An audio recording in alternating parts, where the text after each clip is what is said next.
विपक्षी गठबंधन इंडिया ने राज्यसभा सभापति और उपराष्ट्रपति जगदीप धनखड़ पर हमला बोला। दरअसल कांग्रेस अध्यक्ष मल्लिकार्जुन खड़गे ने कहा कि सदन में राज्यसभा अध्यक्ष के आचरण ने देश की गरिमा को नुकसान पहुंचाया है। वो सरकार के प्रवक्ता के रूप में काम कर रहे हैं, स्कूल के हेडमास्टर की तरह काम करते हैं, अनुभवी विपक्षी नेताओं को उपदेश देते हैं और उन्हें बोलने से रोकते हैं।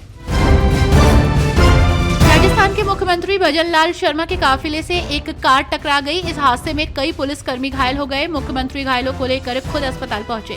बताया जा रहा है कि हादसा NRI सर्किल के पास हुआ। हालांकि हादसा कैसे हुआ अभी इसकी जानकारी नहीं मिली है।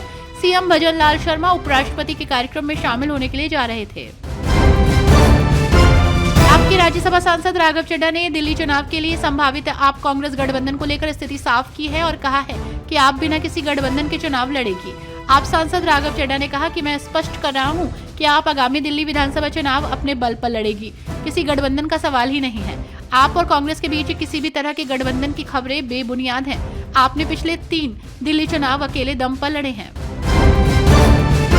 भाजपा प्रवक्ता प्रदीप भंडारी ने विभिन्न मुद्दों पर इंडिया ब्लॉक की आलोचना की। उन्होंने कहा कि वे अपनी विफलता के बारे में चर्चा को भटकाने के लिए हर दिन नया नाटक कर रहे हैं। भारत में विपक्ष लोगों की राय में पिछड़ रहा है। लोगों ने राहुल गांधी, प्रियंका वाड्रा और सोनिया गांधी से कहा कि आप हमारे खिलाफ हैं। अपनी विफलता को छिपाने के लिए वे हर दिन नया नाटक कर रहे हैं ताकि ध्यान भटकाया जा सके। उनकी विफलता पर चर्चा वे संसद नहीं चलने देंगे या वे लोकतंत्र और EVM पर हमला करेंगे। भारत निर्वाचन आयोग ने आंकड़ों के आधार पर सब कुछ स्पष्ट कर दिया, इसलिए अब वे कह रहे हैं कि सुप्रीम कोर्ट जाएंगे।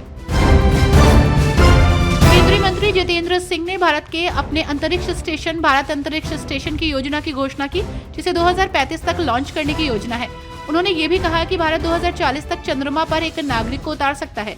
केंद्रीय मंत्री जितेंद्र सिंह ने कहा कि हम 2035 तक अपना खुद का अंतरिक्ष स्टेशन भारत अंतरिक्ष स्टेशन बनाने का काम कर रहे हैं और 2040 तक हम चंद्रमा पर एक भारतीय को उतार सकते हैं। इन दिनों सभापति जगदीप धनखड़ खूब चर्चा में बने हुए हैं। दरअसल विपक्ष उन्हें जमकर घेर रहा है। इस बीच राज्यसभा में अपना संबोधन देते हुए किरेन रिजिजू ने स्पीकर जगदीप धनखड़ की तारीफ की, विपक्ष को जमकर घेरा। सभापति का सम्मान न करने के लिए किरेन विपक्ष पर हमलावर नजर आए। उन्होंने कांग्रेस से सोरोस के साथ रिश्ते को लेकर भी सवाल उठाए। भाजपा सांसद निशिकांत दुबे ने शून्यकाल में उन्हें बोलने नहीं देने के लिए विपक्ष की आलोचना की। विपक्ष द्वारा गुलाब बांटे जाने पर उन्होंने कहा कि ये यहाँ होने वाला कोई नाटक नहीं है। उन्होंने कहा कि विपक्ष मुझे बोलने नहीं दे रहा है। ये चौथा दिन है जब मेरा शून्यकाल बर्बाद हुआ।